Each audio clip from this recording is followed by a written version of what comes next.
The main event challenge.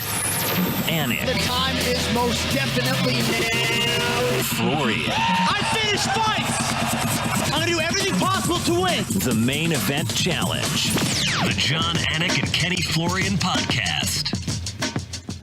All right, on Twitter, it is at Ian Parker MMA. Ian Parker now joins us live from Parkland, Florida. Quick update on the standings. So that Ige Barboza fight was huge for KenFlo. That was a 3-point swing. So Team Anik still maintains a lead, albeit a slight one, 44-43, as we hit UFC Fight Night, Woodley versus Burns. It's nice to see you, Ian. Jonathan, likewise. Kenneth. Ian. All right, so we are going to rifle through some of these fights, and depending on how long we go, we'll try to get to, I think, 6 here.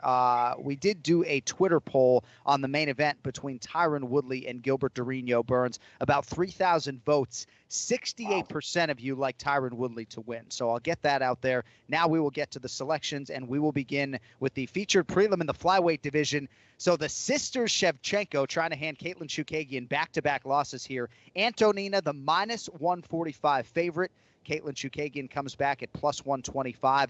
So Shevchenko's 8-1. She submitted Lucia Pudilova back in August. That was her first UFC finish.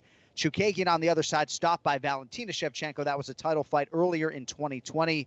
Ian Parker, interesting opener here. Shevchenko or Chookagian for you? If this was week 3 of the NFL, we usually would call this a trap bet, right? Right. It's how do you go from fighting for the title to being an underdog against someone who hasn't fought anyone in the top 7? But this is where styles and matchups, I think, come into play. Does Shevchenko, Valentina pass it on to her sister and say, hey, this is the blueprint, even though they're not the same fighter? This is a really, really tough fight. I would not bet on this at all, because to me, you haven't seen the younger Shevchenko really fight this level of competition. However, I do think her skill set presents a little bit of a threat to Chookagian. I don't think Katlyn moves around enough. So I'm going to go with Shevchenko here. I'm not overly confident in it. I just don't think there's enough underdog value to take Katlyn. So Valentina as a resource, Kenny, and as Antonina's primary training partner. I mean, these women just travel around the world training in all different disciplines all over the world. I don't know what the saying is in terms of like iron sharpening iron, but you can't do better than Valentina.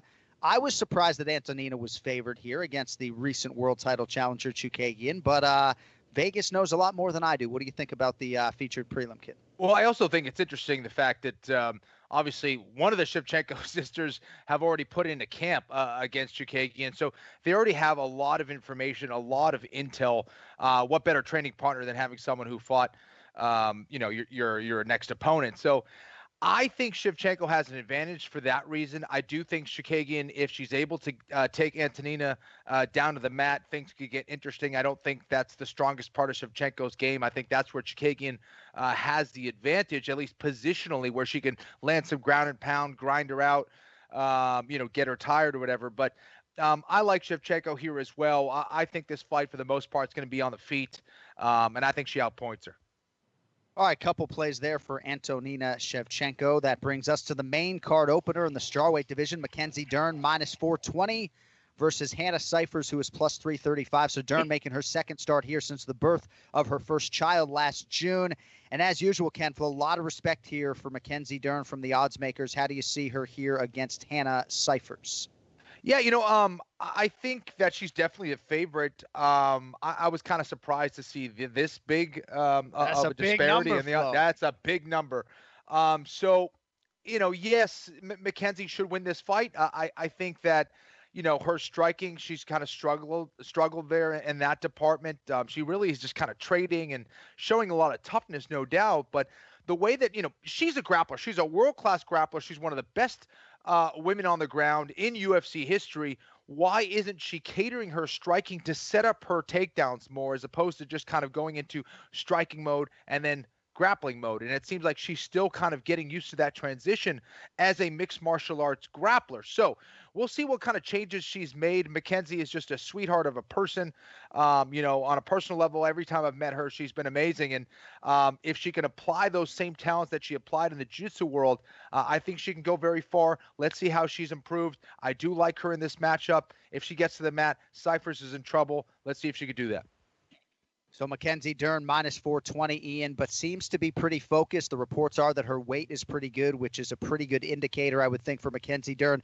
On the other side, you know how tough Cyphers is. She has won 2 of her last 3, but coming in here after a stoppage loss to Angela Hill her last time out. Any value on Cyphers plus 335, kid, or are you going with Mackenzie Dern?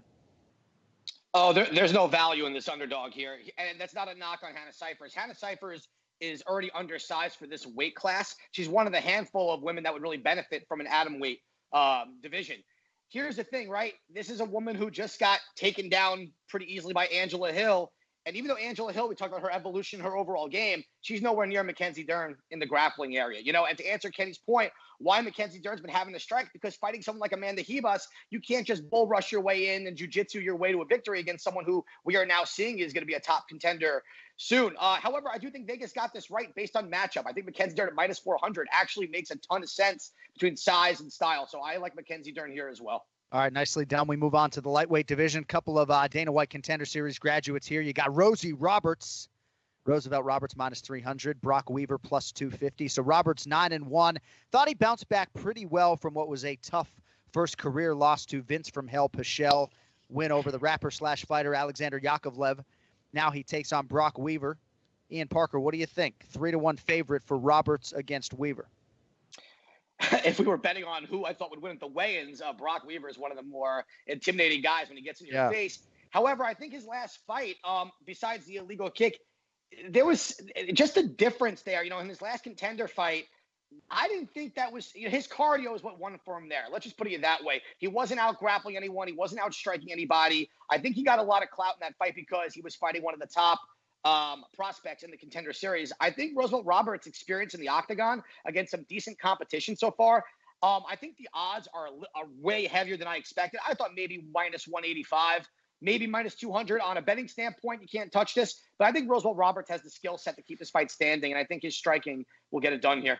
KenFlo, Brok, the Chattatuska Weaver, repping Mobile, Alabama, as Ian mentioned, won his UFC debut by DQ. That was his 15th pro win. He's won 8 straight overall. But it would be a big upset here if he can get past Roosevelt Roberts. What do you think? Yeah, I'm going to keep it pretty quick. I think Brok Weaver is a tough dude, no doubt about it. I actually, Ian, I think Roosevelt Roberts is the better grappler as well. I think he's got the advantage there. He's got some decent submissions. He's very aggressive there. Brok Weaver could pose some problems on the feet. He's a powerful guy. But I like Roosevelt Roberts here as well. All right, Ian, that brings us to Kevin Holland, who won a fight at middleweight 9 days ago, and now is a minus 230 favorite against the plus 190 underdog Daniel Rodriguez. Holland will compete at welterweight, second quickest turnaround in UFC history. So Rodriguez made his UFC debut, big win over Tim Means Business. This will be the first welterweight fight for Kevin Holland since 2017, first welterweight fight in the UFC. Did have a weight miss, Ian, way back in the day in 2015. I think he's going to be just fine making 171 pounds on Saturday. The question is, does he beat Daniel Rodriguez, and do you like the number? I think Daniel Rodriguez was extremely impressive in his debut, but I also thought we saw a Tim Means that wasn't fighting like Tim Means. He wasn't putting on the pressure. He almost took Rodriguez way too lightly. He was hesitant. He wasn't throwing his leg kicks. And we know Means is usually like a Nico Price type of fighter, and we didn't see that. So I think Rodriguez capitalized on that. I think Kevin Holland's confidence is obviously through the roof, coming out and just winning that fight last week. And he needed to win that fight after losing that last one to submit by submission as a heavy favorite. I think Holland comes out again. The odds here scare me. I don't really like that at minus 200, above minus 200.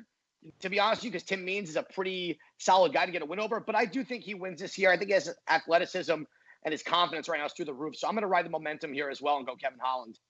All right, Kevin Holland for Ian. KenFlo, Rodriguez has won 7 in a row, came off Dana White's Contender Series. He's part of that Joe Schilling camp out west. Your thoughts on Rodriguez here against Kevin Holland moving down to 70? Rodriguez is tough. He's dangerous. But I like the way Kevin Holland fights. I think it's not going to be so easy to make 170, 171. He's 6'3". Yeah. Yes, he is, should be in pretty good shape coming off his last fight. But that's where I'm a little hesitant. I do think Kevin Holland is the more well-rounded fighter. When he's out there freestyling and just kind of feeling the fight, he's going to be a tough guy to beat. I'm really interested to see how a guy at 6'3" does at welterweight, and if he does that moving forward, for the rest of his career. I think he probably fits a little bit better in the middleweight division. But I like Kevin Holland, man. I think a potential contender could emerge from this fight. Yeah, I think it's going to be a great fight, and Kevin Holland certainly has been worth the price of admission thus far. We'll see how it goes for him against Daniel Rodriguez. And that brings us to the co-main event, close one on paper here between a couple of ranked heavyweights. We'll have KenFlo lead the dance here on the co-main event. You got Augusto Sakai, minus 115 out of Curitiba, Brazil, taking on Blagoy Ivanov, who is the slight dog at minus 105. So Sakai, Flo, 3-0 in the UFC thus far. He knocked out Marcin Tybura back in September. 5 consecutive wins, 11 career knockouts. But facing the uber-tough Blagoy Ivanov, who nobody can seem to put away. What do you think about the co-main, kid? Yeah, this is a tough one as well. If someone gets the finish, it's probably Sakai. But, again, Evenoff is a very difficult guy to take out of there. Got an insane chin. I'm going to go with Sakai. I think that he's a little bit cleaner on the feet, moves a little bit better. I think Evenoff is extremely durable, can really get you tired and frustrated out there. Sakai maybe not having as much experience as Ivanov, I think that's something to consider. However, I do like Sakai here. I think he gets it done by decision.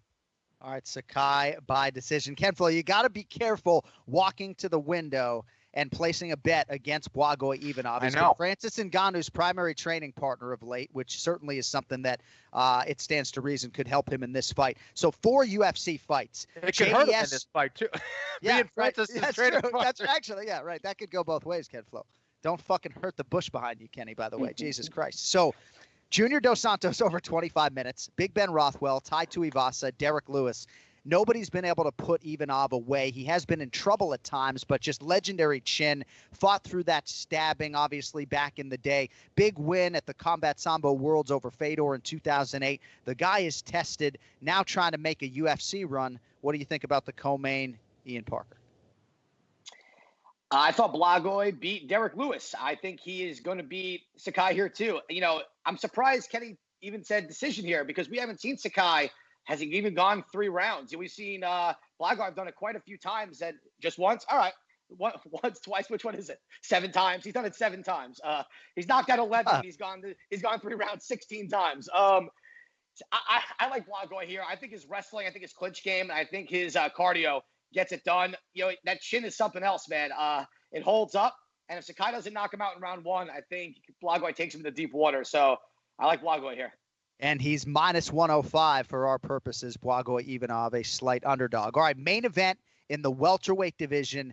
Let's fucking go. I love this fight. The number 1 ranked contender, the former champ, Tyron Woodley, minus 185 against the streaking former lightweight, now 6th ranked welterweight, Gilbert Burns, who is plus 160. We will need the round and the method of victory here, boys. Little backdrop for you, Ian. So Woodley, pretty good history off of long layoffs, returning here for the first time since March of 2019. So when he beat Robbie Lawler, was waiting for the title shot. He had been out for 18 months. Then beats Darren Till. It was a 14-month layoff. Says he's in a violent headspace here and feels like that could be bad news for Gilbert Burns. What do you think, Ian Parker? Who wins the main event here in Vegas on May 30th, and how do they get it done? I think what Gilbert Burns has done in this division has been tremendous. However, I think he's running into something a little too much too soon. And listen, you can't not take the opportunity, so I get it. But you're going from Damian Maia to Tyron Woodley. People are going to question Woodley with the rap career and being out for so long. People forget his wrestling credentials, being the champ, what he's done. A black belt in Brazilian Jiu-Jitsu as well. If this fight stays standing, I think Tyron Woodley has the better stand-up. We will also seen Tyron Woodley go 5 rounds with, in my opinion, more well-rounded fighters with guys that are title contenders. I think Gilbert one day will fight for that title. I do not think it's now. I like Tyron Woodley here. He's going to be the stronger guy. I think Burns, even though he's got no neck, I think it's going to be tough for him to get Tyron down. I know I keep saying a lot right now because I just don't know how he's going to do it. I don't know if Gilbert Burns can go 5 rounds. When a guy hasn't done it before, it's hard to really, see what their cardio is. So I'm going to say that Woodley finishes him in the 3rd round by TKO. All right, Tyron Woodley by TKO, round 3, the official pick. Kenny, don't you smile at me like Ian that. Parker. All right, KenFlo. So Gilbert Burns, 11 UFC wins, 5 in a row. This is his first UFC main event. Certainly deserves the opportunity. His teammate Kamaru Usman runs this division. Should be some good insight there. What do you think about Gilbert Burns' chances this weekend? I know when I heard you on another podcast, you had a lean towards Tyron Woodley, but not an official prediction. Yeah. We need an official pick today, kid. Well, I find it interesting because Gilbert Burns has kind of been, kind of like a Cowboy Cerrone, where he's calling out everybody. He's taking fights on short notice, and he's winning. So, that does a lot for your confidence, gives you a lot of momentum as a fighter. I do think that he's a guy that is obviously tremendous on the ground. I see him having the advantage, especially if he's able to get on top of someone like Tyron, either with a reversal or a takedown potentially. Tyron, with that wrestling background, isn't going to give up a whole lot of takedowns against someone like a Gilbert Burns.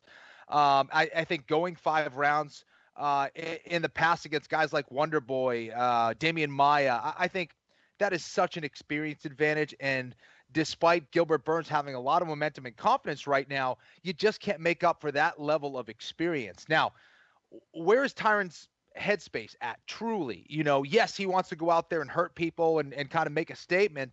But how consistent has he been with his training throughout? He's kind of been one of those guys, for better or worse, who has taken time off after a fight. He's not the guy who's in the gym all the time. He has a fight, then he gets back in the gym. I hope Tyron is able to be in shape and be in the right headspace. I think that's kind of been a problem with him. He's had to deal with a lot of things outside the octagon. I do think if Tyron is in shape, is motivated, and has been training, he could beat anyone in the world. I'm going to lean towards Tyron Woodley in this fight. I'm going to go with a 4th round TKO for Mr. Woodley. Seems like a lot of people online, too, seem pretty convicted that eventually Woodley would be priced even higher than he is right now, minus 185 or so for our purposes. So, all right. So only one dissenting selection on the co-main event. So Blagoy, Ivanov, and Augusto, Sakai. We'll see who will have the upper hand next week. Ian Parker, MMA on social media. Hey, thanks, buddy. Any final words? Longo's not on hold. Corey Sandhagen is on deck. Anything else before we let you go, kid? John, if there's one thing, we got to have a set of ground rules. Blah, blah, blah. All right. No, I'm good. Right. He went before me. As long as we keep him happy. It's Memorial Day. I don't want to upset the old guy. It's all good. It's all love. All right, buddy. It's all Good job good. handicapping, and we will talk to you next week. Obviously, it'll be 8 or 10 picks on pay-per-view. So we'll Love let it. you go and start your homework, kid. Thank you, sir. You got it. Have a good day, guys. See you, dude.